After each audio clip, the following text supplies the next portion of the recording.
So we're going to take a quadratic, or roots, or answers. Roots are the answers to a quadratic equation, and we're going to put them into what's called standard form. So standard form is right here, where we have basically ax squared plus bx plus c equals a 0. And so what we wanted to be able to do is put these roots, which is negative 1/3 and 6, into standard form. So to do that, we start with factored form, which over here is factored form. So we start with our roots. So I'm going to go x minus negative 1/3, and that's my first factor. And my next factor would be x minus the other root, which is 6. Once I have it in factored form, I can then multiply through or do FOIL. So I would then do FOIL from this point on, but I'm going to change this to a plus, and then I'm going to FOIL. So x times x is x squared. X times minus 6 is minus 6x. 1/3 times x is a positive 1/3 x. And then 1/3 times a negative 6 will be a minus 2. Now, once I have it FOILed out, then I can go ahead and get rid of this fraction. So to get rid of this 3, I just multiply everything by 3. So if I do that, this will become 3x squared. This becomes a minus 18x. This becomes just a plus 1x because the 3's cancel. And 3 times negative 2 is a minus 6. Now I can combine like terms, which are the two middle terms here. So we'll get a minus 17x minus 6. And because this whole equation equals 0, we can make equal to 0, and we have standard form. So looking back at what we just did, the reason why we were able to make it 0 is that's called the zero product property, which allows you to make a quadratic factors or an equation equal to 0. So that's called the zero product property. But before we get to that, let's go ahead and do the opposite now. Let's factor. So if I have a problem, 35x squared minus 15x, I want to factor it. That means I want to take what's common between these two and factor it out or divide it out. So between the 35 and the 15, our greatest common factor is 5.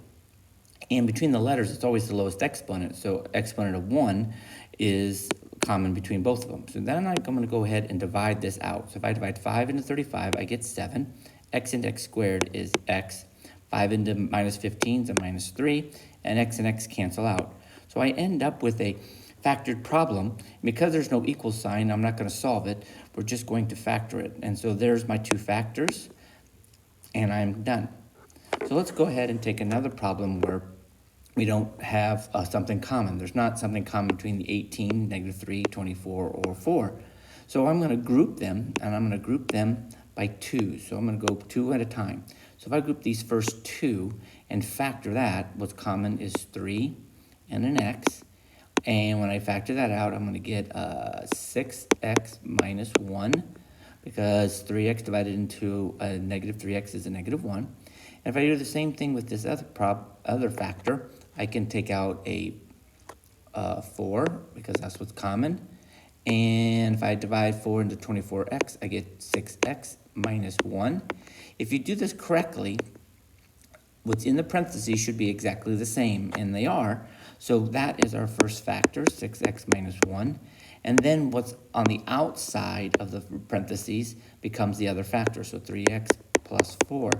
And so I've created my factored problem by using the same process, but I just group things by 2's. Now, the next type of using this greatest common factor method is when you have an equal sign. And so now we actually have to solve it. So let's go ahead and factor it first. So what's common between 16x and 8x?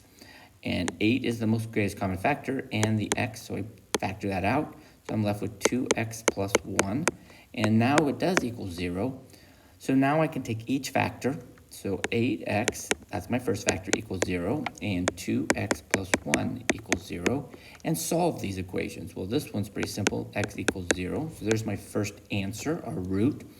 And if I minus 1, and 2x equals negative 1, divide by 2, x equals a negative 1/2, and I have my next root. So all we did was go the reverse of what the first problem. First problem, I gave you these answers, and you had to come up with a quadratic equation. But now if I have a quadratic equation somewhere right here, I can factor it out.